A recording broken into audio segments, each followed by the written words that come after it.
So over time, we've offered many different analogies, but our favorite one so far is this. So you are source energy, and a part of you comes forth into the physical, while the larger, far and away, the larger part of you remains eternally and non-physically focused, as source always does. Source, get it? Source. Some say, Abraham, why doesn't source come forth and be physical if source thinks we should like physical so much? And we say that's like asking the electricity in your wall to come forth and be the toaster. Sometimes the toaster is happy that there's electricity coming through the wall, you see. And so it's the same thing. Source is source, and you are an extension of source out here on the leading edge.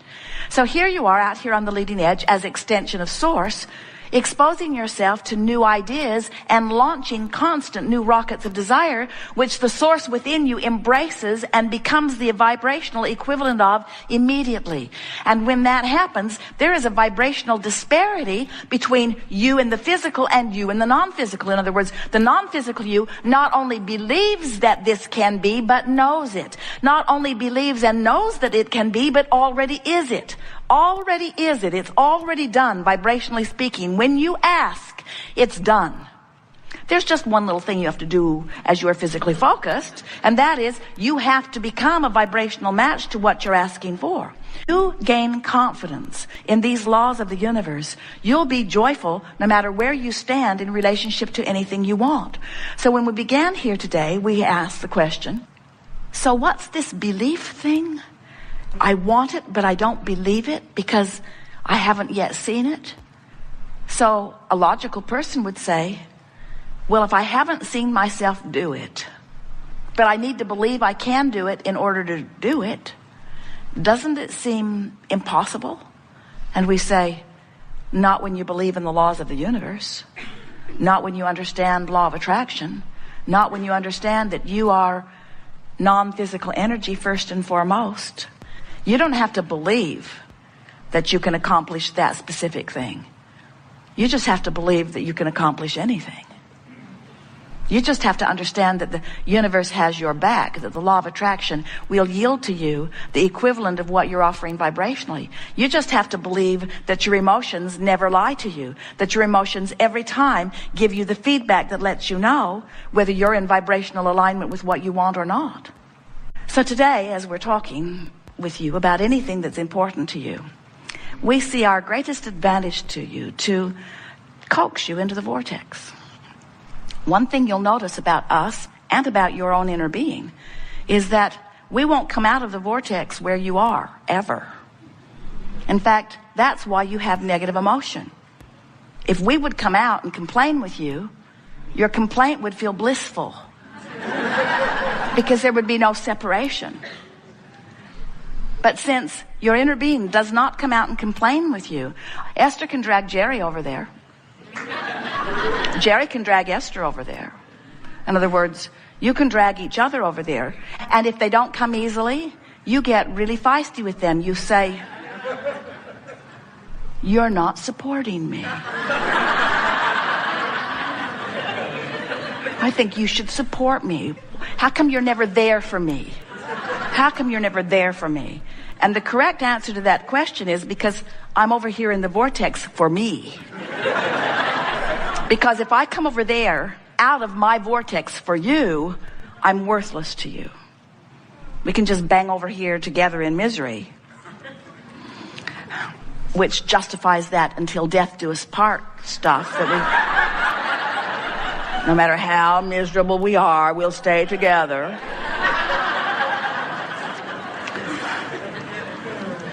But the source within you will not come out of the vortex when you are focused upon something that activates within you something different than you are. You are a lover. And when you hate, you're separating yourself from who you are. Separation's too strong a word because you cannot ever sever yourself from that. And sometimes you think you would like to. In other words, when you are really vibrating in opposition to who you are, it feels miserable. But you only have one option to close that gap. You only have one option if you want to feel better, and that is find the best feeling thought. Adjust your vibration. Adjust your vibration, which means adjust your thought, which means adjust your belief, which means adjust your vibration, which means stop the resistance. And when you stop the resistance, you will become a cooperative component. And when you're a cooperative component, you'll be drawn in just like all of the other cooperative components, and you'll live happily ever after. Until the next contrasting thing throws you out of the vortex. But no problem. Once you get out, it's no problem because you know how to get back in. And you know, also, we want you to remember that there are 3 steps to the creative process. Step 1 says, contrast will cause you to ask. That's normal. That's why you came forth. You said, I will expose myself to contrast so that I can define with greater clarity desires in this leading edge time-space reality. That really is what you said. So step 1 is important to the creative process. Just don't make a career of being in step 1. Let the contrast help you take step 1, and source will take step 2. Your inner being, source, law of attraction will gather together all cooperative components. Step 2 is not your work. When you ask, it is answered, it is given, it is done. But step 3 is your work. And step 3 is you got to get in the vortex. You got to find some way of thinking thoughts that let you come into vibrational proximity of this vortex of creation. And when you do, when you get in that vortex, it will all have been worth it. And then when we say, are you enjoying the contrast of your time and place? You will say, yes. It's just like I knew it would be. It inspires me all day, every day to greater expansion. And now I know about my emotional guidance system, and now I've learned to focus my own mind. I don't stay focused long on things that bother me. But I'm not bothered by being bothered, because every time I feel negative emotion, I say to myself, oh, good, I'm having a step 1 moment. That means source is on the improvement of my life experience. But I am no longer making a career out of the step 1 moment. I'm getting myself into the vortex, into the vortex, into the vortex as quickly as possible. Good. If you could meditate, you'd stop your resistance and in you'd go.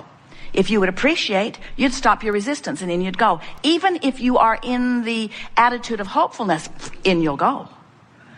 But if you're mad, if you're ornery, if you're defeated, if you're fearful, if you're disappointed, if you're angry, if you're frustrated or overwhelmed, if you're feeling those emotions, and what are they? Those emotions don't just come out of thin air. Those emotions every single time are indicators of your vibrational relationship with who you have become. If life didn't cause you to become this more over here in the vortex, if your life hadn't caused the larger part of you to be there, you wouldn't feel bad not going. You could continue to focus upon unpleasant things. Problem with that is you were born knowing that you are worthy, and born knowing that you are good, and born knowing that life is supposed to be good for you.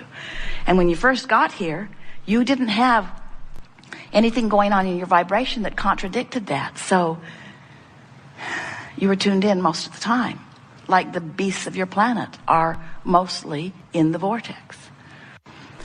So over here, where who you really are is, and where the culmination of all of your rockets of desire are, and where the source within you in its expanded version because of you is, we're calling this the vortex of creation. It's the vortex. It's a vibrational reality.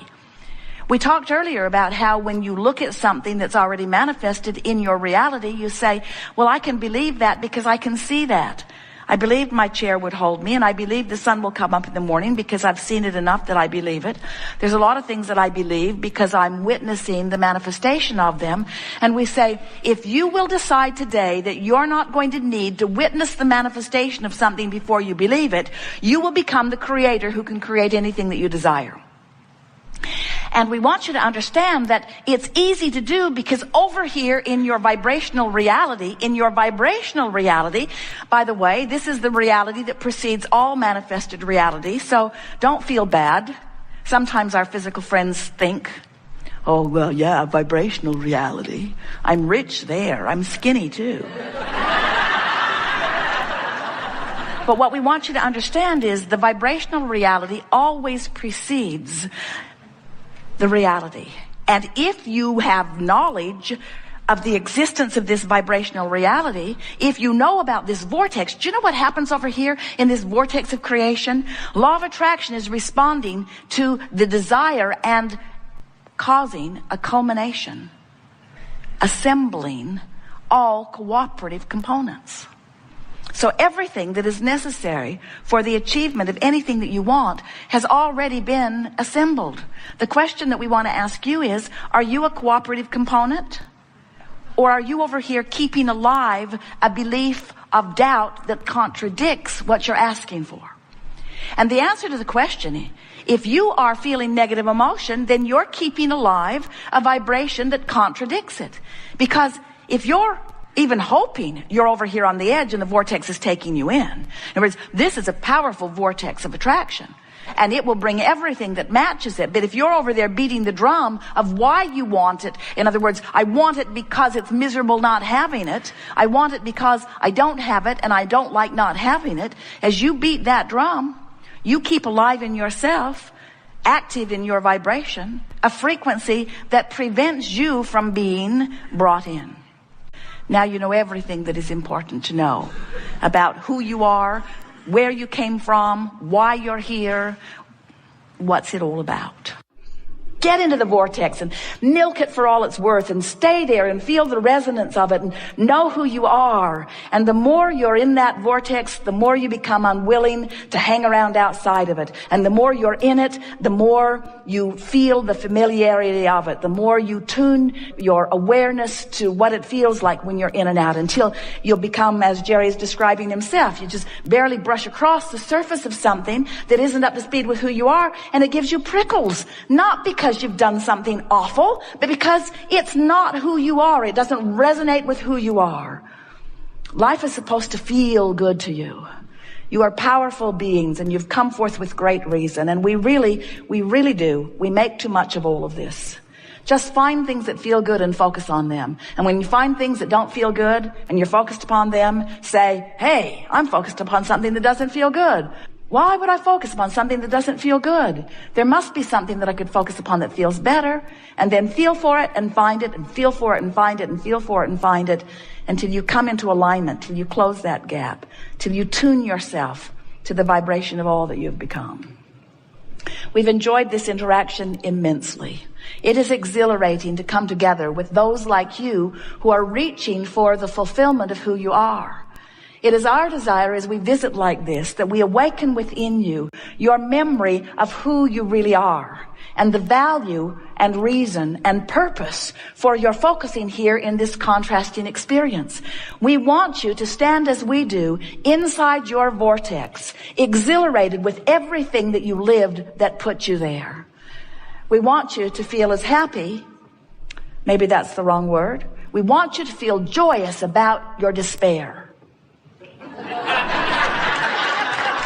How about that?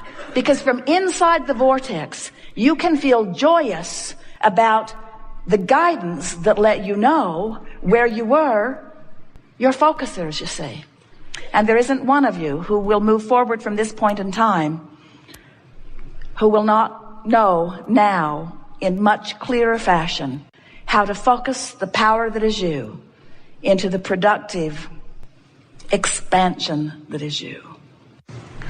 We've enjoyed this interaction immensely. It is delicious to come together with those like you who are coming more and more, moment by moment, really, to know who you are. Today, we feel satisfaction for these reasons.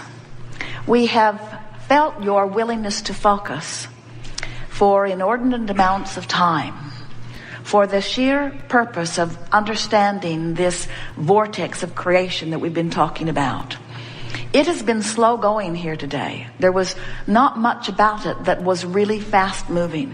But in the process of that, what has been activated within each of you is an understanding, most importantly, of your ability, if you want to, under any circumstances, to become a vibrational match to the vibrational reality that precedes your manifestations. If you can leave here today understanding the relationship between who you really are and who you're being, and if you can leave here today with a new, resourced attitude about wanting more than anything else to tend to the relationship between you and you. In other words, to want to be in this vortex knowing that you now know how to do it if you want to.